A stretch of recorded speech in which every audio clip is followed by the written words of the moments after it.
When people told themselves their past with stories, explained their present with stories, foretold the future with stories, the best place by the fire was kept for the storyteller.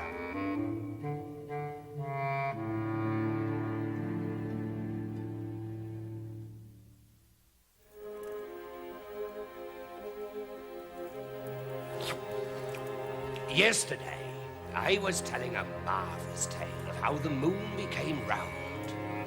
And suddenly, as I reached the best bit, I couldn't remember what came next. I still can't. And staring at these expectant faces, I thought, what will I do when there are no more stories in me? When the well runs dry? What use a storyteller without stories? And then I remembered a time when that was exactly what happened.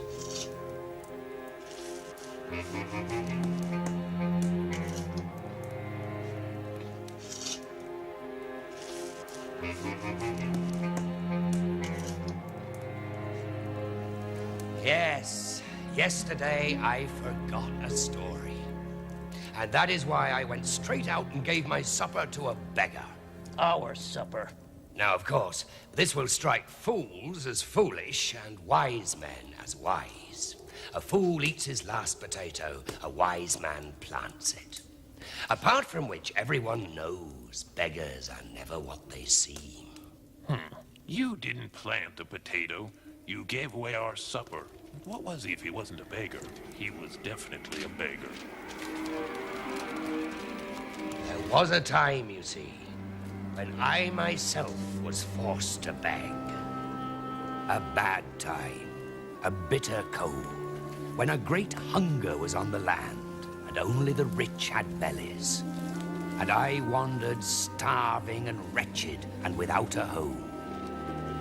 Until one morning I found myself in a new kingdom, in sight of a palace and in smell of a kitchen, drawn there by the sweet aroma of roasting. And just about to knock was I when... Oh, get out! And stay out of my kitchen! Good day to you. I boil men for wasting my time. Oh, I'm sure that's right. Good policy. Do you have any spare water? What? Oh, just a drop will do. I have a good stone here. And with a little water, we'll make some soup for my friend and me. Stone soup? Delicious. I'm not a fool. You can't make soup out of a stone. Here's your water. There's your fire. Now let's see this marvelous soup. Thank you, thank you.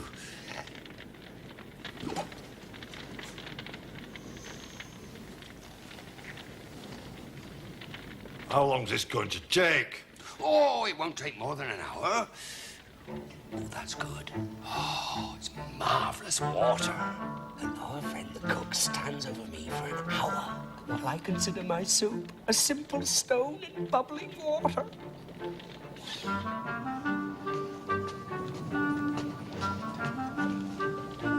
Well? Nearly there, I think. Done. Do you have a little salt? Salt!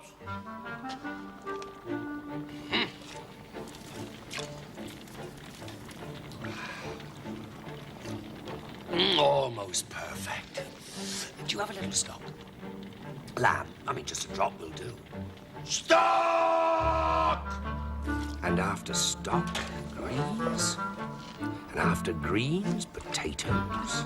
In they all go. Meat.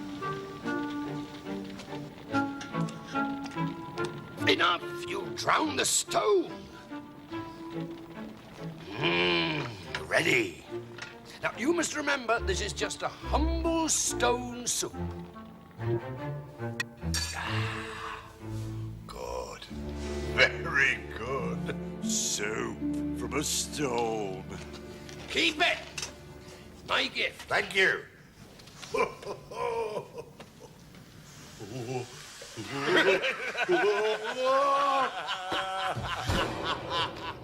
A furious cook drags me before the king.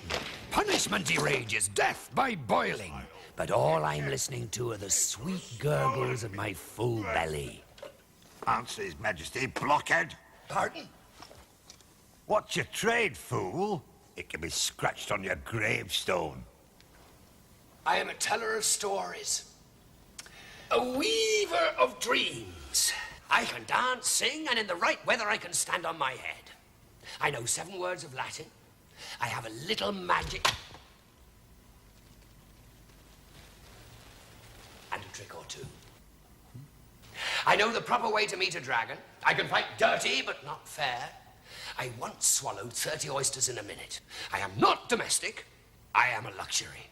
And in that sense, necessary.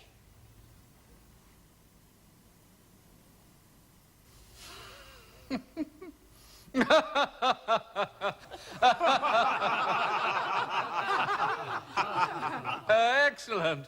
And you can make soup out of a stone. Excellent. And a monkey out of a cook. But Your Majesty. And stories, eh? Good stories? Funny stories? Some good, some funny, some indifferent. Your Highness, the punishment. Punishment. Yes. Your punishment will be that you will tell me a story every night for a year. And for every story, I will give you a golden crown. Is that fair? It's my usual fee. But of course, if you should run out of stories, I will hand you over to the cook and his boiling oil. Naturally. Naturally. Ah, my dearios, the balmy days which followed. The plenty, much of this, much of that, each day an inch on my belly, a story from my head. Imagine me then.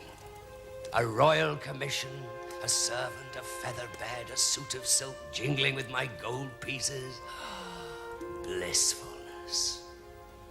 After supper, up by the fire, I'd tell my tale to the rapt king. And he never fell asleep. What more could an artist want? Food to eat, money to spend, and his audience awake. Each night a tick on the golden calendar and a snuggle with my new wife. That wife, And the year passed, and the final day came, my last of sweet punishment. I wake up full to the brim with life. My wife all softness in our bed, the coins spilling over. And blow me, I can't think of a story. In a twink, I'm up and pacing the gardens, that old crocodile fear leading me a merry dance. But oh dear, my mind is a terrible blank. Oil, it says. The oil is on the boil. Husband, we have a visitor. So I see. You don't remember me? We shared your stone soup. Right. Is something wrong? No!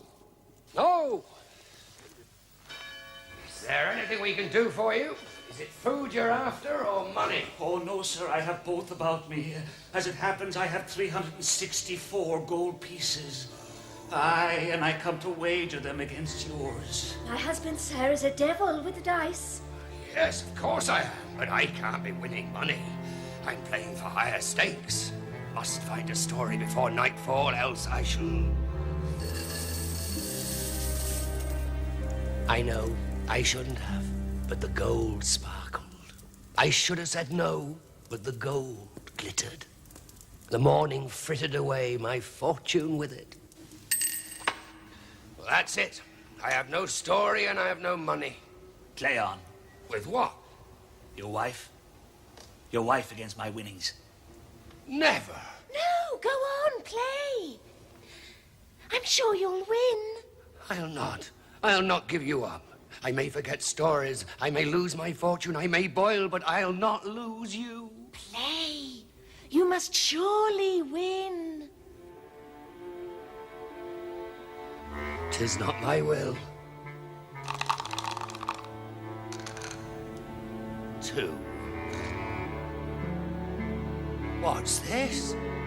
He is now my husband, sir, and I needs must love him. Then I am broken. You will not play again. With what? There is nothing more. I stake everything now. Wife, everything. Against your own self. 3rd time lucky. Stake myself? Why not? You have it already anyway.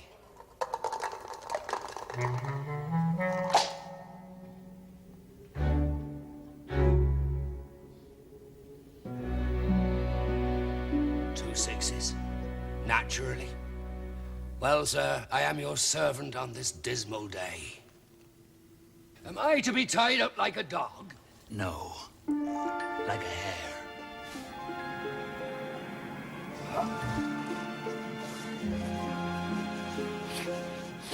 Oh, clever! Help! Help! I'm shouting! And no noise comes out. Only a squeal only! Darling wife, help me! Now, it's no good struggling. You can't get away, you naughty boy. I'll get away. Do you like our games? No, I don't! Help! Loving every minute. Good. Because I have better sport in store. But not in that shape. I wonder... Don't wonder! Help me! You choose, madam. Can you do anything? Anything. But it must be small for my purposes. A flea? A flea is possible. Nice. I can be popped between the fingers. Thank you. If you itch, you can think of me. And the beggar strides off. Where he carries me, I know not. This morning a man blessed by lunch of flea. This does not bode well for the evening, unless I find my story. It's a boil in the oil.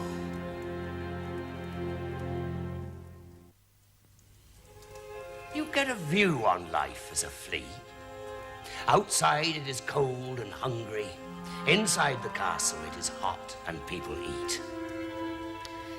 Our friend the beggar takes us, me and the rest of the fleas, to the kitchen where the oil sizzles to meet the cook. The human body is a kitchen for the parasite, and the cook is a feast. The other fleas flock to him. Gold, so tempting. Greed is the cook's itch, and he scratches. What's that? Oh, that's oil boiling. It's for a friend of mine, a buffoon who tells stories. Nothing. A flea. His time will come. Put your straws down here. By all means. Now, you say you can blow away the middle one, but leave the other two where they are. My goal says I can. A meal says I can't. That's cheating. Why? I can do that. Then try.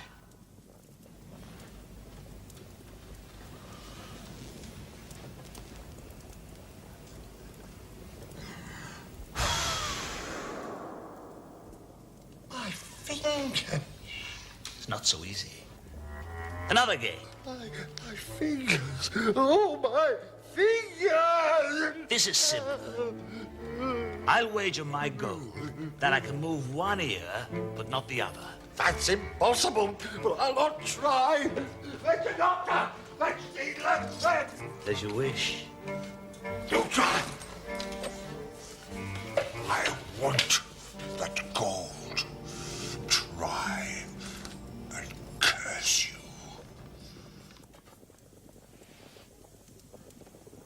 That's cheating. He's cheating. No. I said I'd move one ear and not the other. And that is what I've done. You'll not make a fool out of me. I'll do it myself. My ear. Oh, my ear. Oh, my fingers. My ear. Poor chap. What do you mean, poor chap? What about me, poor flea? Poor chap, indeed. He only lost a few bits. I lost everything. Terrible state. Sorry. And then, as night draws up its hood and the hour comes when the king expects his story, I find myself carried into the court on the coat of the beggar. Where's my storyteller? Huh? Huh? I want my story. Sire, there's a man outside would entertain you. I don't want entertainers. I loathe entertainers. I want my story, and I want it now. Majesty, allow me to present myself, ragbag that I am. He smells. I am a beggar, sir. It is my business to smell. But I am capable of offense, not simply to the nose. And I can throw a rope in a special way.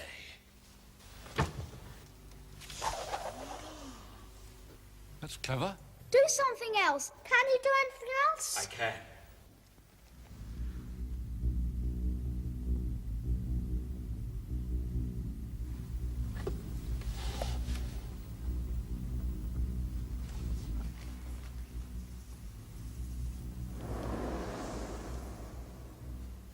Where's it gone? I want it. Where's it gone? The prince wants the ball. Please oblige. It's at the top of the rope. Can I get it? He can't climb a rope. Well, in that case...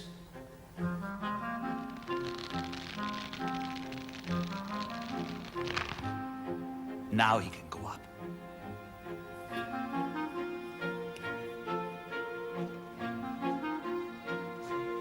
Be careful.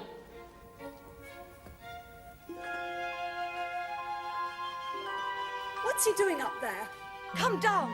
Come down.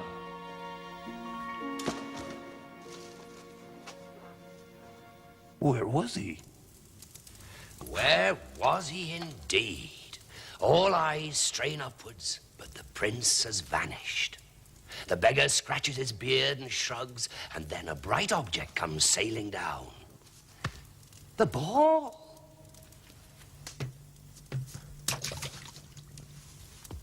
The room is silent. Nothing. Then a babble of muttering and whispering, pointing, glares, and indignation, growls drowned by the terrifying roar of the king. To the oil! Oh, no! I'm trying to shout for help, but no one hears me.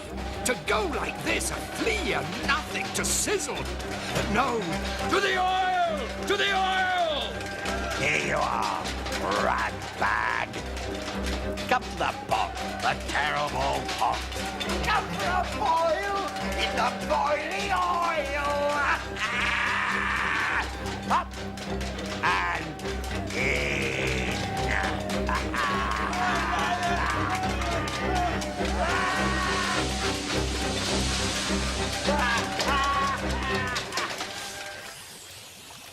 Watch out! Sorry. This isn't right. That's not meant to happen. It's boiling. Oh!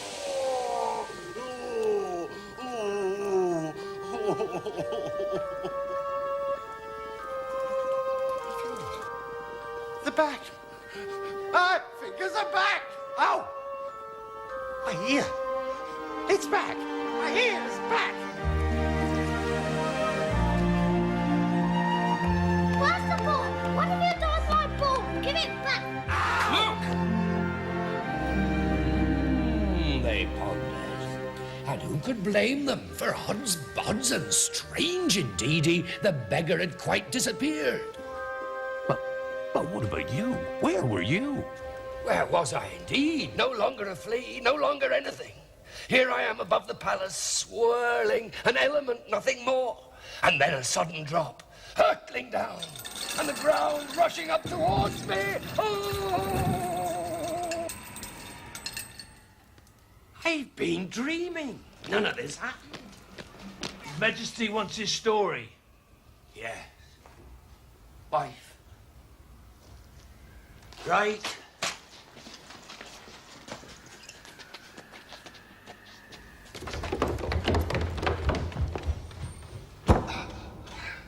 The day is almost over, and I've heard no story. Sire, You remember the conditions? I do. Well, do you have a story to tell me or not? He hasn't, sire. The pig. Let me have him. Is there going to be a boil? I have no story, sire. Let me tell you what happened to me today. I woke up. It was the last day of our agreement. My wife lay beside me, the sun streaming in. Never was a man so happy. And then I just couldn't think of a story. Not a single one. So I went out into the gardens, and then things began to go very wrong. And so I began to tell the king of my adventures, of hares and fleas and mysteries, the worst day of my life, my wife's cruelty, the boiling oil. And what a tale it was, my dearies. How the tears coursed down the cheeks of the king, and the cook, and the queen. And when at last I finished, there was a terrible silence. And so, Majesty, I have no story to tell.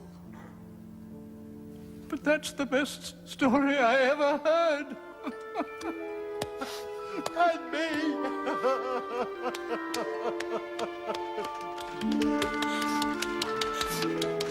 And suddenly the whole court stood and cheered and clapped my back and made me say again from start to finish the best story they'd ever heard. And then I understood what the beggar had done. He'd given me a story. When I was a story short, he made me one.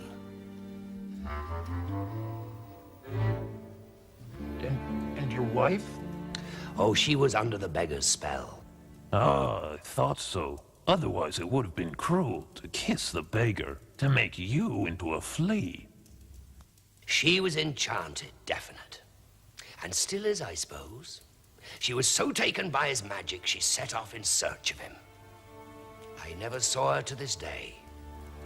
As for the cook, he threw out the pot of oil and kept the stone instead.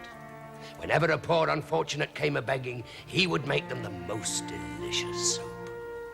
So that's how a story was lost and then found. And is still told to this day, for the king will hear no other. Only it's changed now. The wife comes back to the storyteller becomes king. You know how it is in stories. She was a lovely, lovely red hair. Are you hungry? I've got a bone somewhere.